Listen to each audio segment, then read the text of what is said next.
The ink on the divorce papers was barely dry when he popped the champagne.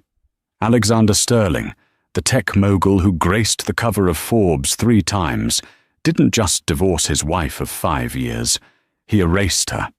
He handed the pen to Eleanor, a woman the tabloids called plain and boring, while his mistress, the Oscar-nominated actress Isabella Montrose, watched from the doorway wearing Eleanor's favorite silk robe.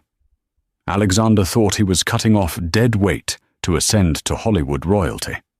He didn't know that the plain woman signing her name wasn't just a housewife. She was the hidden matriarch of the Vance Steel dynasty, the very company that supplied the steel for Alexander's skyscrapers. He wasn't signing a divorce decree. He was signing his own bankruptcy.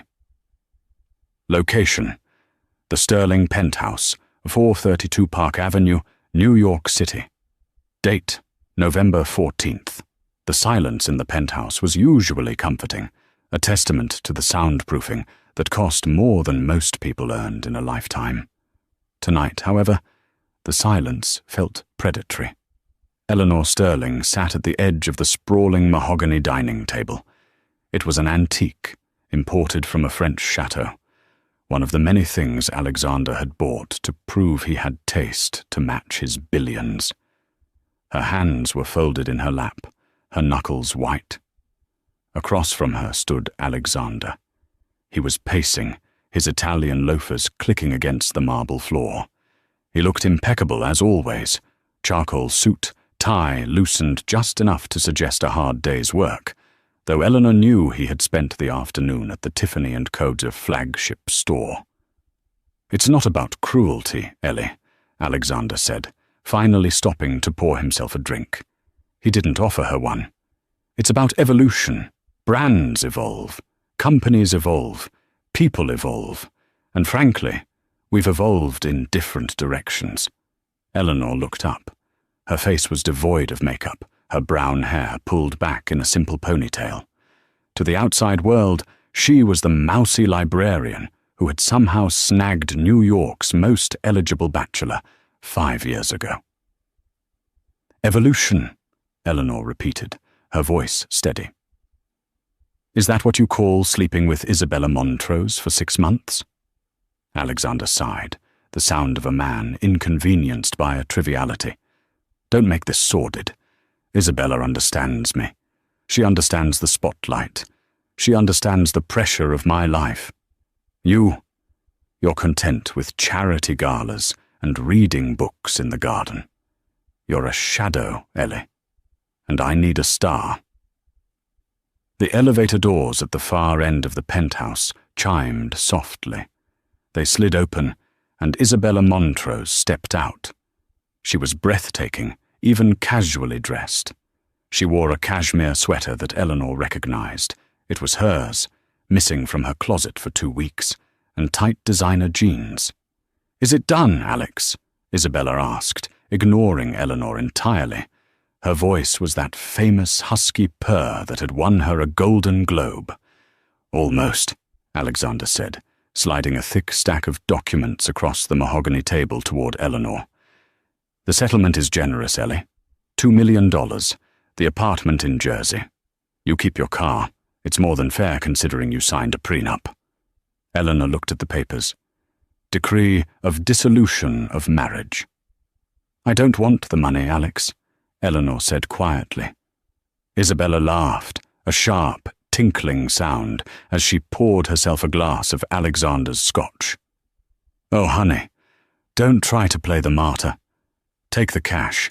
It's not like you have any career prospects. What was it you did before Alex saved you? Assistant librarian?" Eleanor stood up. She wasn't tall, but something in her posture shifted. The slump vanished. Her spine straightened with a rigidity that would have reminded a historian of a soldier bracing for cannon fire. "I was an archivist," Eleanor corrected softly. "I managed history." "Semantics," Alexander waved a hand dismissively. "Just sign the papers, Ellie. I have a PR team coming in at 8 a.m. to handle the announcement. We want to control the narrative. Amicable separation due to growing apart." Standard boilerplate. Eleanor reached into her purse, a worn leather tote that Alexander hated, and pulled out her own pen. It wasn't a cheap plastic stick. It was a heavy fountain pen with a nib of solid iridium, engraved with a crest too small for Alexander to notice from where he stood. She looked at her husband, the man she had loved, the man she had supported when his first startup, Nebula Tech, nearly collapsed because he couldn't secure raw materials. She had made a phone call then, a call he never knew about, that lowered the price of structural steel for his servers by 40%. That call had saved his career. "You are sure about this, Alexander?" she asked. "Once I signed this, there is no going back. Our assets, our lives, and our business connections are severed." "Business connections?" Alexander scoffed.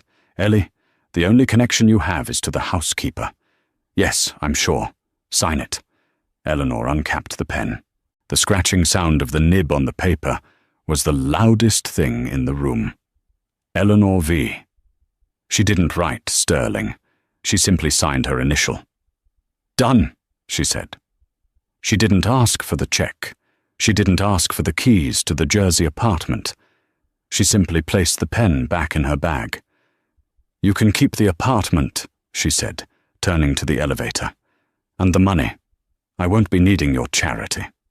"Suit yourself," Isabella sneered, draping her arms around Alexander's neck. "More for us. Bye, plain Jane." As the elevator doors closed, hiding the sight of her husband kissing another woman, Eleanor didn't cry. She pulled out her phone. It was an encrypted device, not the standard iPhone Alexander insisted she use. She dialed a number that hadn't been used in 5 years. "This is Vanguard 1, she said into the phone. Her voice was no longer soft. It was cold iron. "Initiate protocol homecoming. I'm leaving New York. Tell the board of directors I will be at the Pittsburgh headquarters by morning. The hiatus is over. Location: Teterboro Airport, private hangar. Date: November 15th. The media storm hit before Eleanor even landed in Pennsylvania. By the time Alexander's PR team released the statement at 8 a.m., TMZ and the Daily Mail had already run the story, leaked intentionally by Isabella's agent to maximize the drama. Billionaire Alex Sterling dumps frumpy wife for Hollywood bombshell. The photos were brutal. They used a picture of Eleanor from a rainy day where she looked washed out and tired, placed next to a red carpet photo of Isabella looking radiant in Dior. The narrative was set. Alexander had upgraded. Eleanor was the sad, discarded starter wife who couldn't keep up with the visionary genius of her husband. Social media was merciless. AgTechBro99 tweeted, "About time Alex dropped the deadweight. You can't run a Fortune 500 company with a librarian on your arm." Bella Fanfreeva posted, "Finally a couple that looks the part." Lex Bella. Alexander read the tweets in the back of his Maybach, a satisfied smirk on his face. "Trending #1 worldwide," he told Isabella, who was scrolling through Instagram comments. "The stock price for Sterling Dynamics is actually up 2%. The market loves a power couple." "They love me," Isabella corrected, checking her makeup in the compact mirror. "And they love that you're finally with someone who has flavor." Meanwhile, in a private hangar at Teterboro Airport, a very different scene was unfolding. Eleanor stepped out of the taxi. She carried only 2 suitcases. Waiting for her on the tarmac wasn't a commercial jet, or even a chartered Cessna.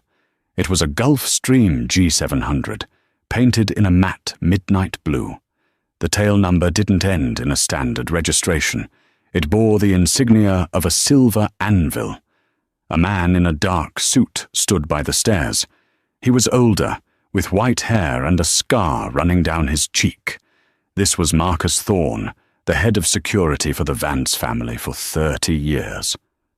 "Miss Eleanor," Marcus said, bowing his head deeply. It wasn't a bow of servitude, but of immense respect. "Welcome back." "Hello, Marcus," Eleanor said, the wind whipping her hair. "Is the family aware?" "The board has been convened.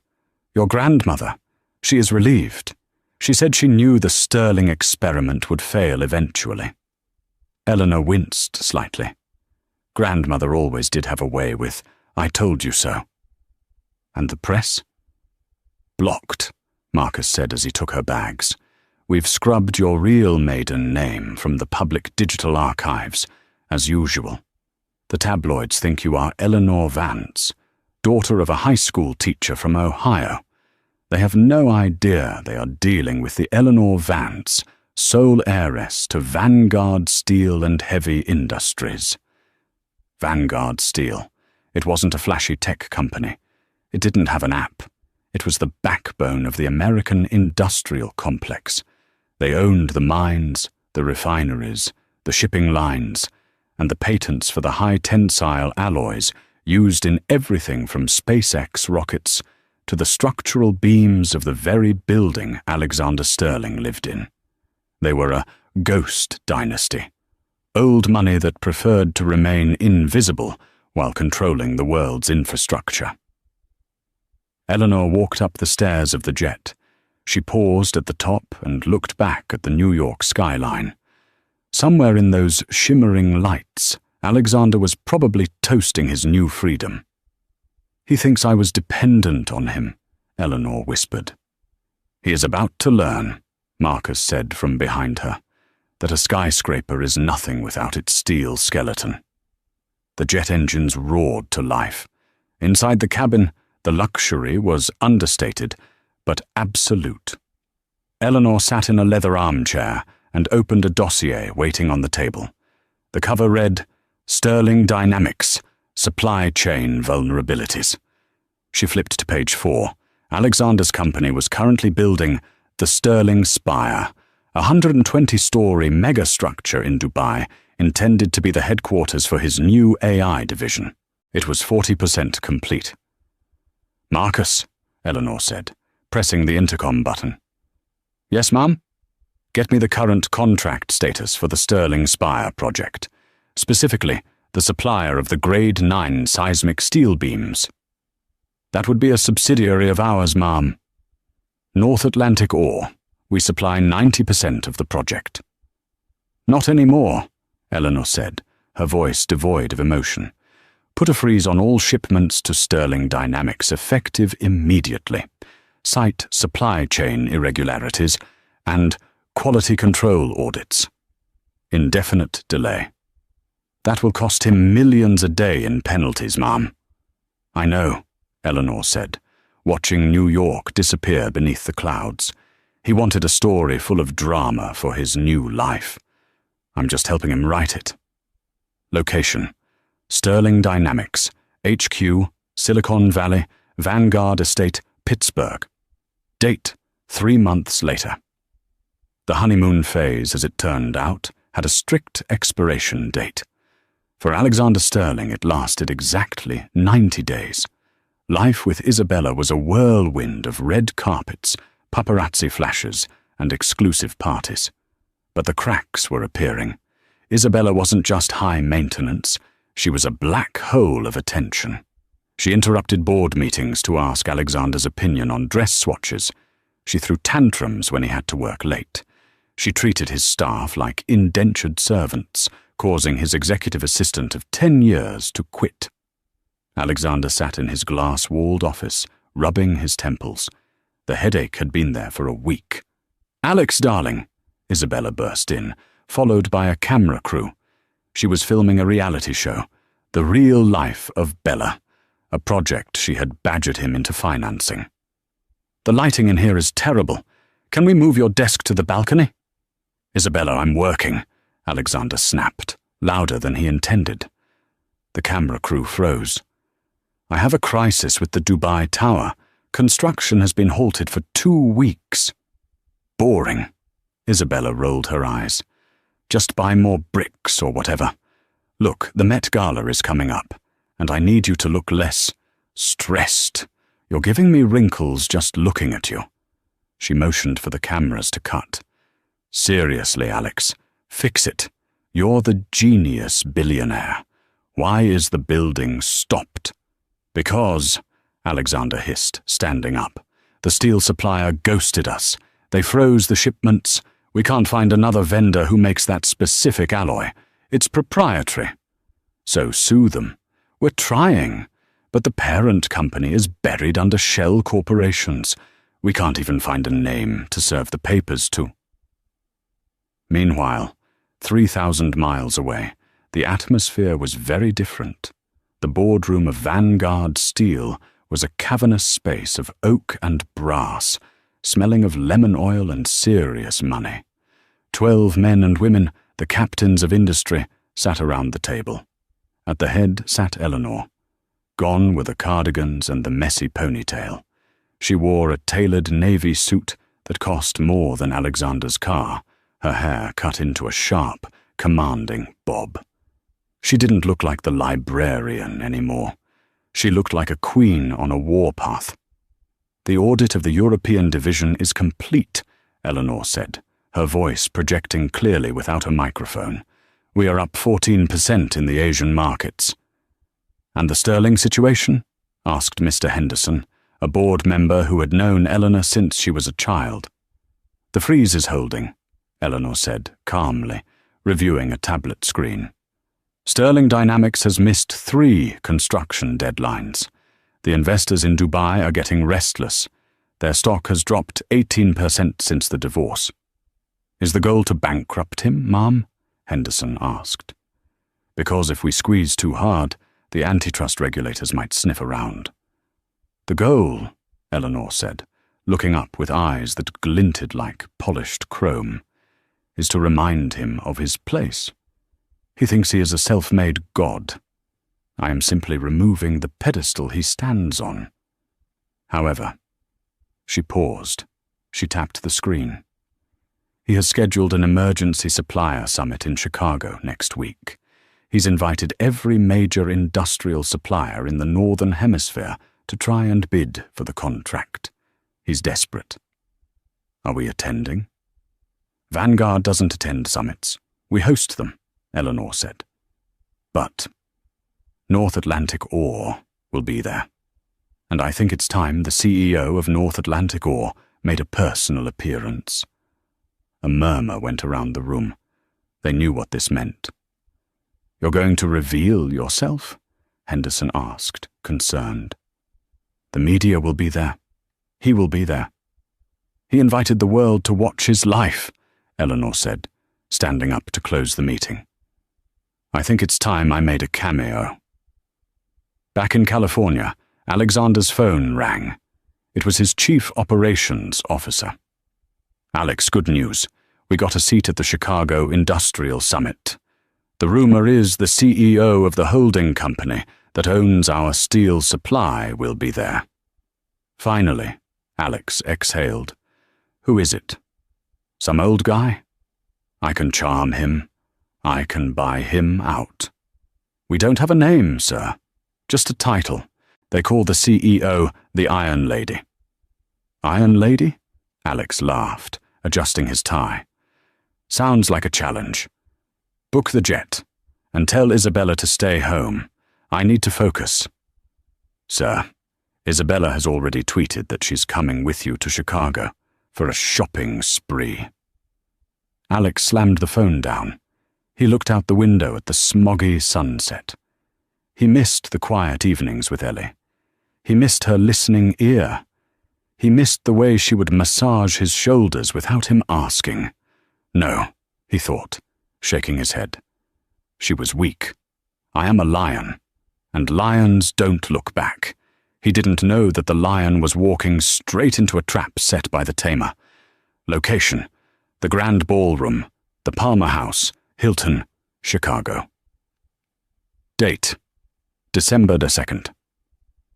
Chicago in December was a biting, frigid beast, a stark contrast to the climate-controlled artificiality of Alexander Sterling's life. The wind off Lake Michigan rattled the windows of the limousine, but inside The air was thick with the scent of Isabella's perfume, a cloying floral scent that Alex was beginning to associate with migraines. "I don't see why I had to come," Isabella complained, scrolling through her phone.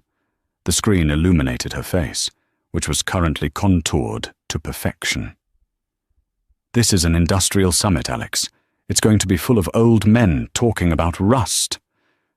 "It's not rust, it's infrastructure," Alexander snapped, checking his tie in the reflection of the window. He looked tired.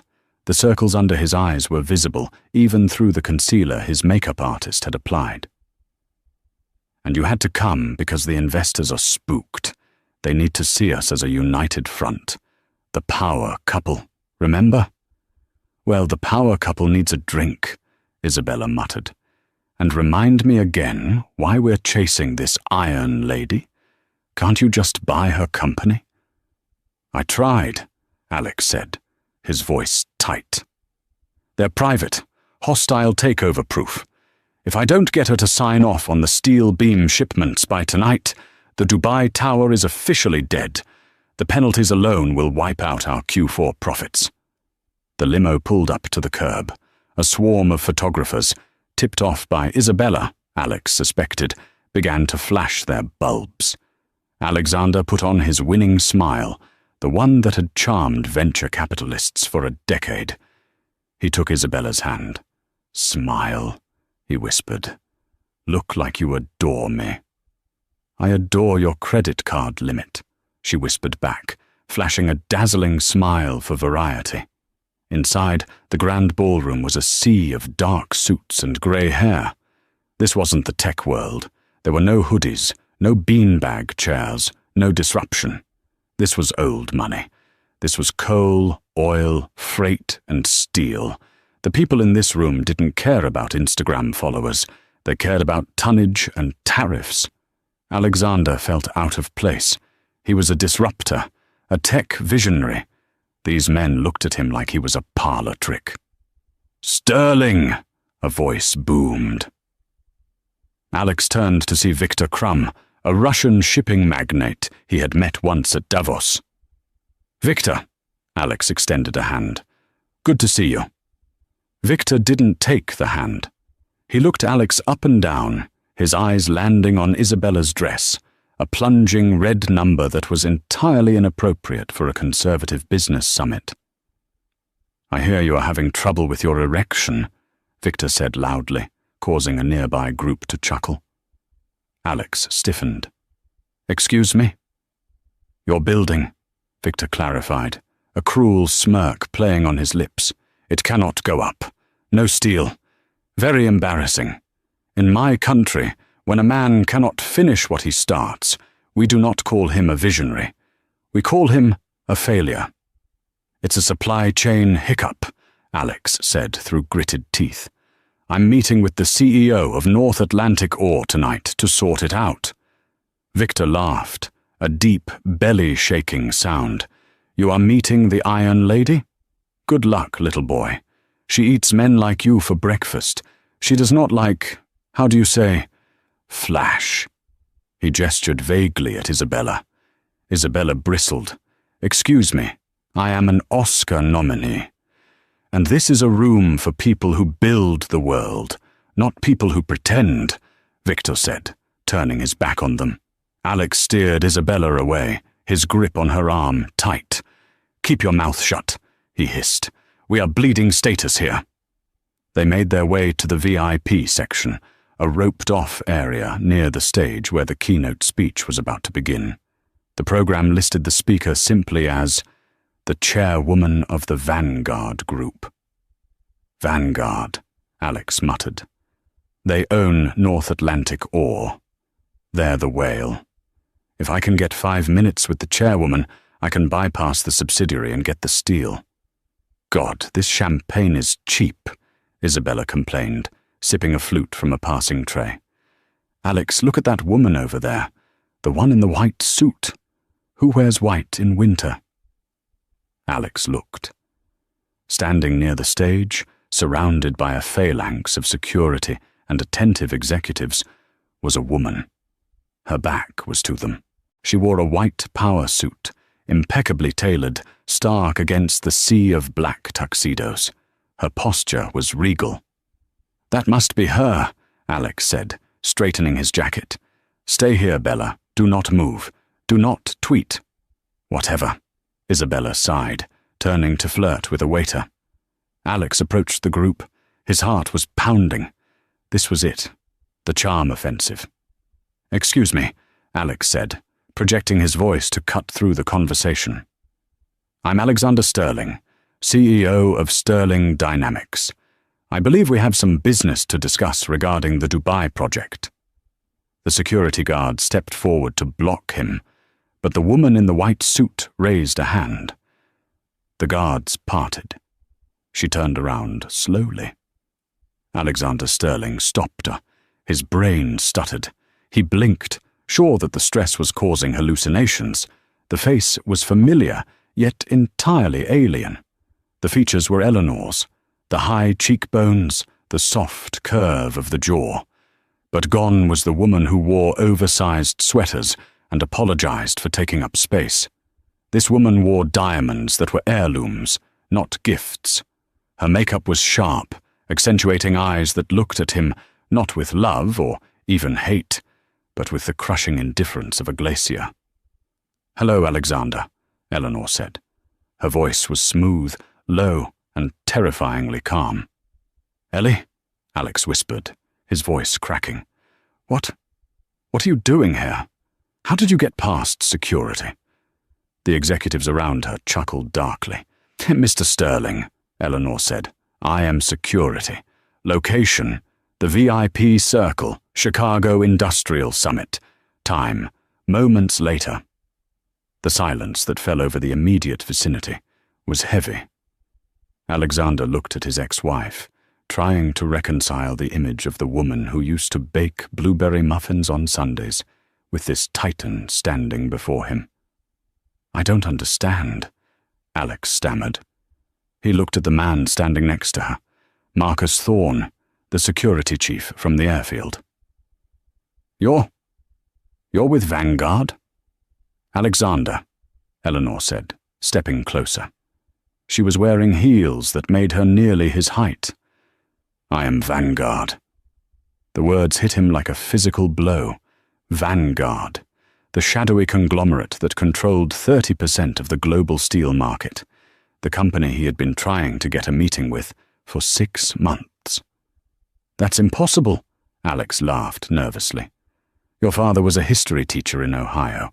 You collect rare books." "My father was the youngest son of Archibald Vance, the founder of Vanguard Steel," Eleanor corrected. "He chose to leave the life and teach. But when my grandfather died 5 years ago, the trust passed to me. I have been the chairwoman of the board since the month before we got married." Alexander felt the blood drain from his face. He did the math. 5 years? But I was struggling then. Nebula Tech was almost bankrupt, and then suddenly the price of raw materials dropped, Eleanor finished for him. "You secured a contract with a supplier you had never heard of, at rates that were frankly charitable. You thought it was your brilliance, Alexander. It was my wedding gift." Alex staggered back slightly. You fixed the prices." "I subsidized your incompetence," Eleanor said, her voice hard. "I believed in you. I thought you were a genius who just needed a break. I kept my identity secret because I wanted to be loved for who I was, not for the Vance fortune. I wanted a partner, not a parasite." She took a step forward, invading his personal space. "And for 5 years, I played the role. I cooked your dinner while managing a multi-billion-dollar portfolio from my iPad while you slept. I listened to you brag about your self-made empire, knowing that I was the one holding up the foundation." "Ellie, wait!" Alex's mind was racing. This changed everything. She wasn't a discarded librarian. She was one of the richest women on the planet. If this is true, then we can fix this." The Dubai Tower, the steel. You can sign the release. He reached out to touch her arm. Marcus Thorne stepped forward, his hand hovering over his jacket, but Eleanor stopped him with a glance. You think this is a negotiation? Eleanor asked, tilting her head.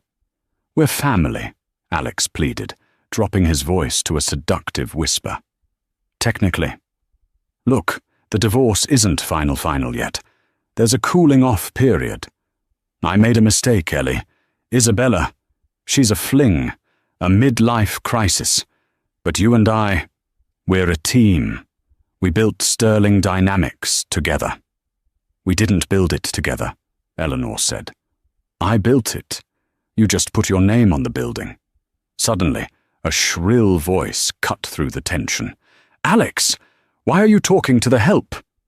Isabella Montrose sashayed into the circle, a glass of champagne in hand. She looked Eleanor up and down with a sneer. Oh my God, is that Plain Jane? What are you doing here? Did you get a job catering the event? The circle of executives went dead silent. Victor Crumb, standing nearby, actually gasped. Eleanor shifted her gaze to Isabella. It was like a lioness looking at a yapping chihuahua. Isabella Montrose, Eleanor said. I enjoyed your performance in the Midnight Garden, although I found your character's motivation lacking. Excuse me? Isabella scoffed. Who do you think you are? She is the woman who owns the building you live in, Marcus Thorne said, his voice deep and rumbling. What? Isabella looked at Alex. What is he talking about? Shut up, Isabella, Alex hissed, panic rising in his throat. Eleanor signaled to the DJ booth. The music lowered. She walked past Alex and Isabella, stepping up onto the small stage. She adjusted the microphone. Ladies and gentlemen, Eleanor announced. The room fell silent. Thank you for coming. As the chairwoman of Vanguard and its subsidiary, North Atlantic Ore, I have an announcement regarding the future of our partnerships. Isabella's mouth dropped open. Chairwoman? Eleanor looked directly at Alexander from the stage. Effective immediately, Vanguard Steel is initiating a new standard for ethical partnership. We will no longer supply materials to companies that demonstrate volatile leadership, financial instability, or moral bankruptcy. She paused for effect. Therefore, we are permanently severing all ties with Sterling Dynamics. Furthermore, we are calling in the debts. Sterling Dynamics financed their expansion using Vanguard-backed bonds. Per the contract clause regarding management instability, triggered by a high-profile divorce scandal, those debts are now due in full. The room erupted in murmurs. Reporters were typing furiously on their phones. Due? Alex shouted, forgetting himself. We have 30 years to pay those bonds. Read the fine print, Alexander, Eleanor said into the mic, her voice echoing through the hall. Clause 4A. Immediate repayment required if the primary guarantor, me, withdraws confidence. I withdraw my confidence. She looked down at him, looking small and pale next to his celebrity mistress. You have 48 hours to pay $300 million, Alexander. Or I initiate foreclosure proceedings on the Dubai Tower, the San Francisco headquarters, and, oh yes, the penthouse at 432 Park Avenue. She smiled, a cold, devastating smile. I hope you haven't unpacked, Isabella. Location: the penthouse, New York City, 3 days later. Date: December 5th. The descent was faster than the ascent. It had taken Alexander 10 years to build his reputation. It took Eleanor Vance 48 hours to dismantle it. The news of the debt call-in caused Sterling Dynamics stock to freefall. It plummeted 40% by the time the markets opened the morning after the Chicago summit. By noon, the board of directors had suspended Alexander's trading privileges. By evening, the creditors were circling like sharks, smelling blood in the water. Alexander sat on the floor of the penthouse living room. Boxes were everywhere. Not moving boxes, evidence boxes. The SEC had launched an investigation into undisclosed related party transactions regarding the cheap steel he had received for years. Isabella was screaming in the bedroom. "I can't believe this!" she shrieked, storming out. She was dragging a Louis Vuitton trunk, scratching the marble floor. "They froze my credit cards, Alex. The supplementary card you gave me. I tried to buy a latte and it was declined. A latte!" "Isabella, please," Alex said, holding his head in his hands. "I'm trying to figure this out. I just need to liquidate some assets." "What assets?" Isabella screamed. "She owns the steel. She owns the debt. She practically owns the air we breathe. You told me she was a nobody. You told me she was a boring little housewife." "I didn't know," Alex roared back, standing up. "How was I supposed to know she was the heiress to the biggest steel fortune in America? She drove a Honda Civic." "Because she's smart." Isabella threw a vase, a Ming Dynasty replica, at the wall. It shattered. "And you're an idiot. You left a billionaire for me." The realization hung in the air. Isabella wasn't putting herself down. She was stating a financial fact. He had traded a diamond mine for a cubic zirconia. "I'm leaving," Isabella said, buttoning her coat. "Leaving? Now?" Alex looked at her with disbelief. "Bella, I need you. We're a team. We can rebuild. I'm still Alexander Sterling." "You're Alexander Sterling with negative net worth," Isabella spat. "And I have a reputation to think of. Being the mistress of a billionaire is chic. Being the girlfriend of a bankrupt fraud is pathetic. My agent already booked me a flight to Cabo with the producer of my next movie. You're seeing someone else." "I'm an actress, Alex. I need an audience, and your show is cancelled." She slammed the door behind her.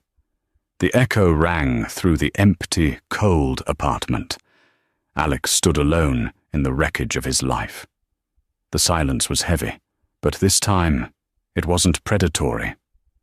It was final. His phone buzzed on the floor. He picked it up. It was a notification from Zillow. Listing alert, 432 Park Avenue penthouse. Price, $45,000 $. Seller, the Vance Trust. She put his house on the market before he had even moved out. Alex laughed. It was a dry, manic sound. He walked to the window and looked out at the city. He could see the skeleton of a new skyscraper going up in the distance, steel beams rising into the sky. He realized now that every beam, every girder, every rivet in this city belonged to her. He had walked through her world thinking he was a giant, never realizing he was just an ant crawling on her shoe. The intercom buzzed. "Mr. Sterling," the doorman's voice came through. "There are some gentlemen here from the bank, and a Miss Vance is with them." Alex straightened his shirt. He walked to the elevator. He had to face her one last time. He had to try. The doors opened. Eleanor stood there, flanked by lawyers. She wasn't wearing the power suit today. She was wearing jeans and a cashmere sweater, the same outfit she wore on their first date. "Hello, Alexander," she said softly. "Ellie," Alex breathed. He fell to his knees. He didn't care about dignity anymore. "Ellie, please, I'm sorry. I was a fool. Take me back. I don't care about the money. I just want you." Eleanor looked down at him.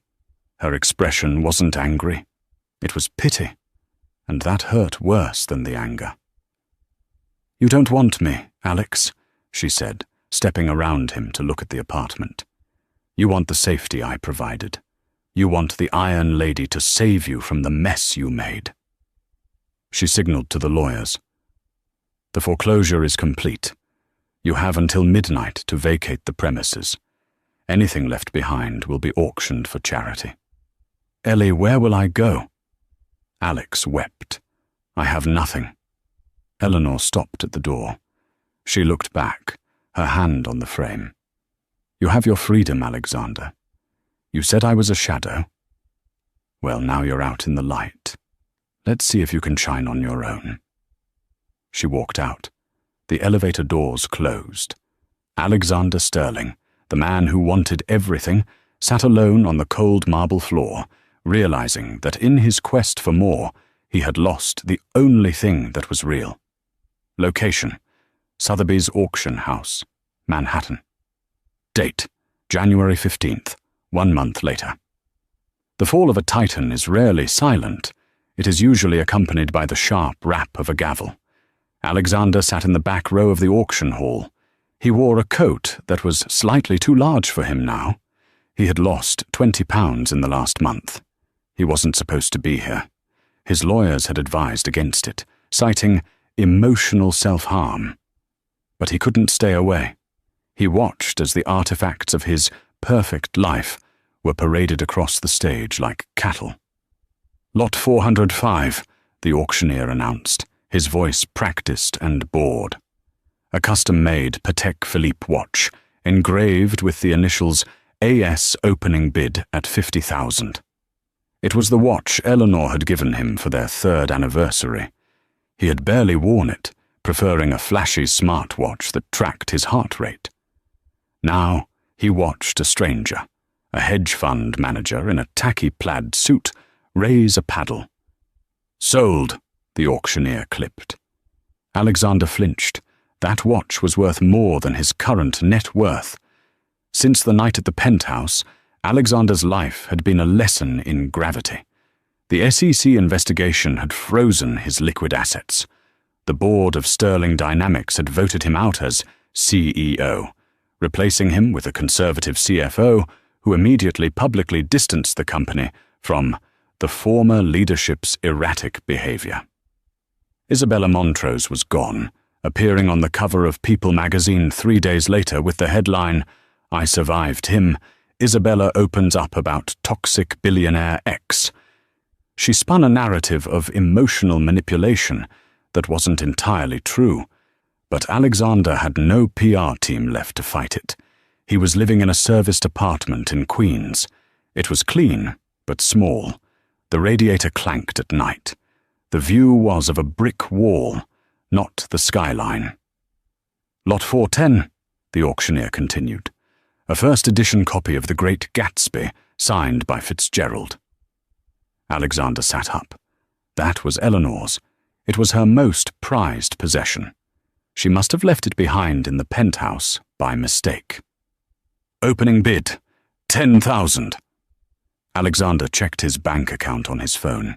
He had $12,000 left to his name, the remnants of a cashed-out 401k that hadn't been seized yet. He could buy it back. He could save one piece of her. One piece of the life they had.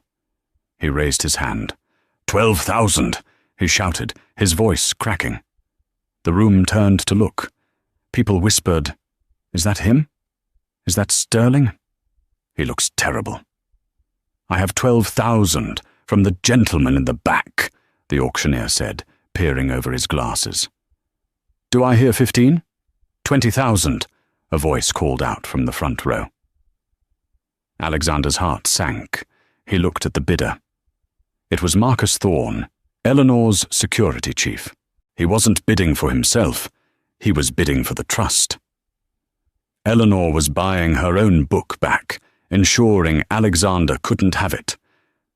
20,000 going once, sold to the gentleman in the front. Alexander slumped in his chair. She didn't even want him to have a memory. He walked out into the cold January rain. He hailed a taxi, but the yellow cab drove right past him to pick up a couple down the block. He lowered his hand. He walked to the subway station, the damp air seeping into his bones. On the platform, a digital billboard flashed an advertisement. It was for a new high-speed rail line connecting the East Coast, a project touted as the green backbone of America. The tagline faded in, "Steel provided by Vanguard Industries." And then Eleanor's face appeared. She looked radiant, now strong and untouchable. She wasn't looking at the camera. She was looking toward a horizon Alexander could no longer see. He stood there, jostled by commuters, realizing that he was no longer the protagonist of the movie. He was just an extra in the background of her success. Location: a shared office space, Jersey City. Date: 1 year later. Sterling, the coffee machine is jammed again. Alexander looked up from his cubicle. I'm on it, Gary. Alexander Sterling, former cover model for Forbes, was now a junior sales associate for a mid-tier logistics firm in New Jersey. It was the only job he could get. No reputable tech company would hire him. He was a liability, a walking lawsuit. He walked to the break room and fiddled with the plastic machine. He was wearing a suit from Zara. He took the bus to work. His life was a cycle of mediocrity.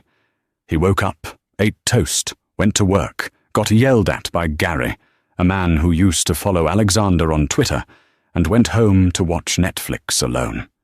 He had tried to reach out to Eleanor. He sent emails. They bounced back. He wrote handwritten letters. They were returned unopened.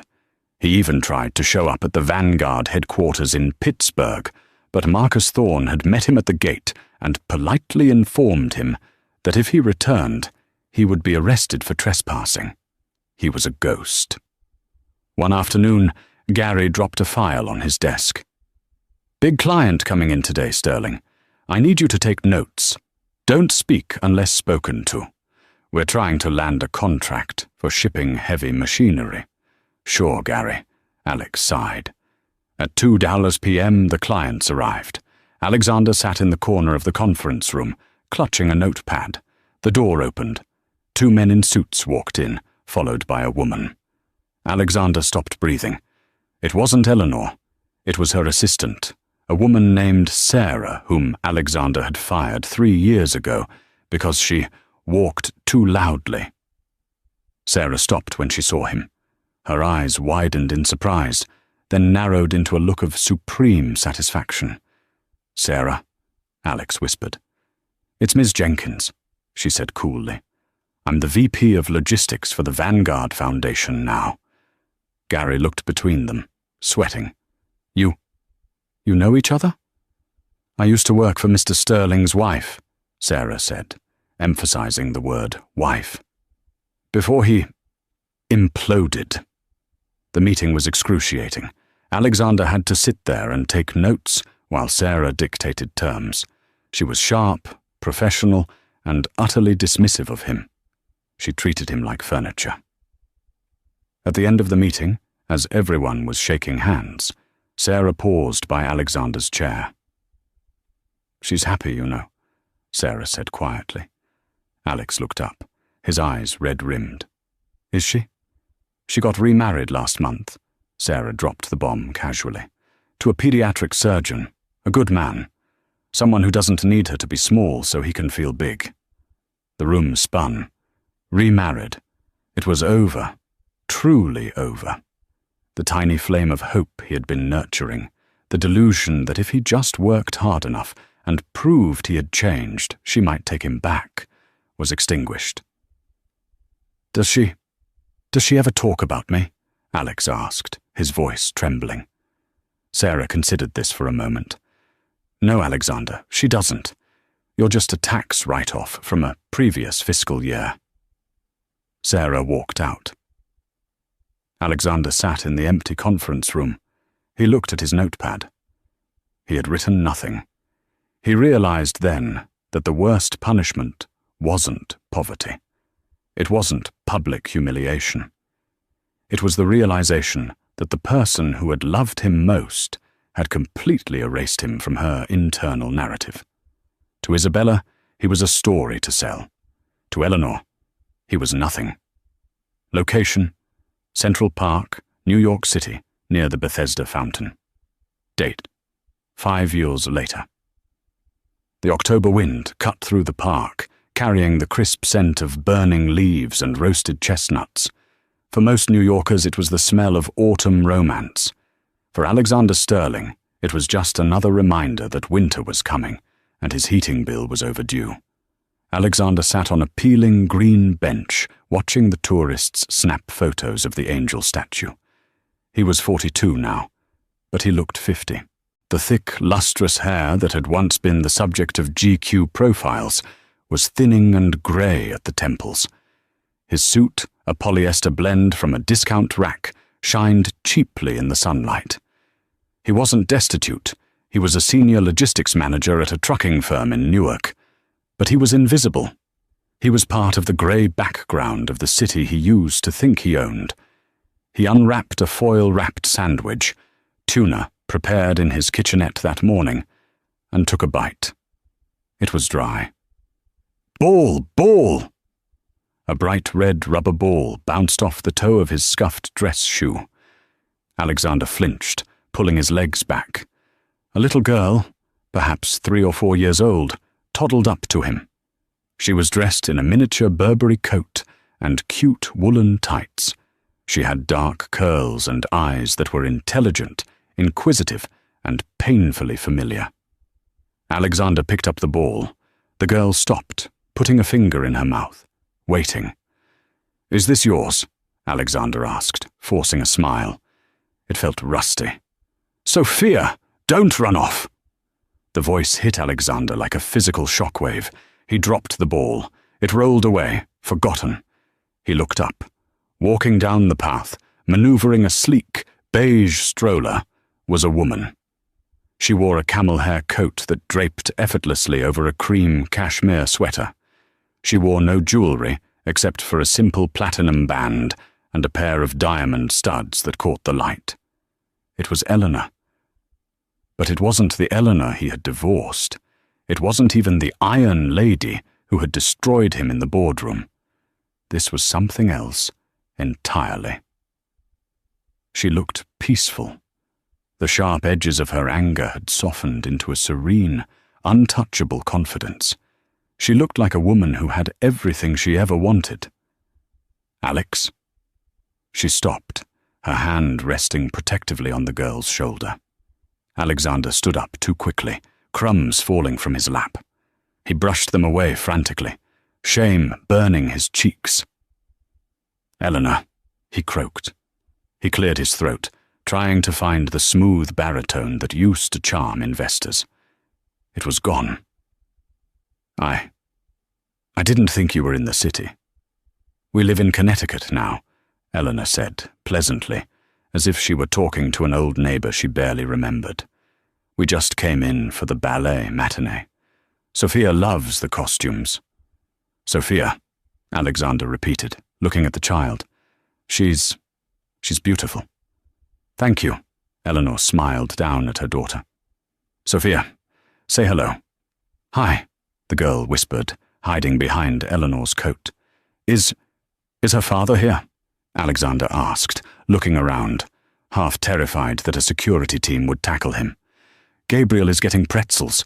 Eleanor gestured toward a vendor cart where a tall, broad-shouldered man in a navy pea coat was laughing with the vendor. He looked kind. He looked solid. He looked like a man who didn't need to prove anything to anyone. Silence stretched between them. Alexander felt the weight of 5 years of mediocrity crushing him. He wanted to run, but he was rooted to the spot. He needed something from her. Absolution? Anger? Anything to prove that he still existed in her world. "I read about the merger," Alexander said, grasping for a topic. "Vanguard acquiring that lithium mine in Nevada." "Smart move." Eleanor raised an eyebrow. "You keep up with the news?" "I try," Alexander said. I wanted to tell you, Ellie. I've changed. I'm working hard. It's honest work. I'm not the same man." He took a step forward, his eyes pleading. "I know I broke us. I know I was a fool. But looking back, we were a good team once, weren't we? Before the fame, before the money, those late nights when I was building the Nebula prototype. And you were making coffee. That was real, wasn't it?" He needed that validation. He needed to believe that his genius, at least, had been real, that he had brought something to the table, even if he had ruined it later. Eleanor's expression shifted. The pity returned, but this time it was mixed with a resolve to finally cut the last thread. "Alexander," she said softly, "you hold on to that prototype like it's a holy relic." "It was revolutionary," Alexander insisted, a spark of his old arrogance flaring up. "The Nebula won. It launched the Empire. Even if I lost it all, I built that. I invented the tech that changed the industry. You can't take that away from me."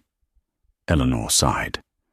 She glanced over at her husband, Gabriel, ensuring he was still occupied. Then she stepped closer to Alexander, lowering her voice so Sophia wouldn't hear. "I think it's time you knew the truth," she said, "so you can finally let go." "The truth? What truth?" "The Nebula won," Eleanor said, her voice steady and precise. "It didn't work, Alex. It overheated after 40 minutes of use. The processing speed was average at best. The industry laughed at it." "That's a lie," Alexander stammered. "We sold out. The first order was for 10,000 units. A shell company bought them for—" He trailed off. The memory of the Chicago summit flashed in his mind. Shell companies. His face went pale. "You," he whispered. "I created a holding company called Orion Logistics," Eleanor confessed.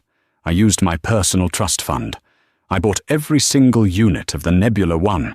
I paid full retail price." "But the reviews, the buzz." "Marketing firms I hired," Eleanor shrugged. "I paid for the hype.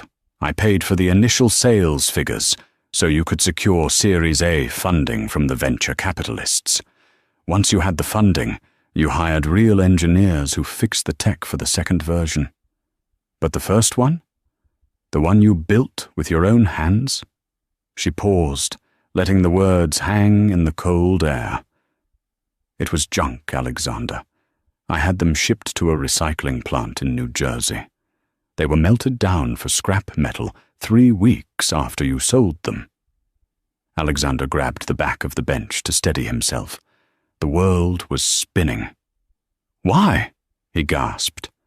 "Why would you do that?" "Because I loved you," Eleanor said, and the sadness in her eyes was profound. "I saw how desperate you were to be a great man. You were falling apart. You were depressed. I wanted to give you a win. I thought if you felt successful, you would become the man I knew you could be. I thought I was building your confidence." She shook her head slowly. "I didn't realize I was feeding a monster. I bought your success, Alexander. I bought your reputation.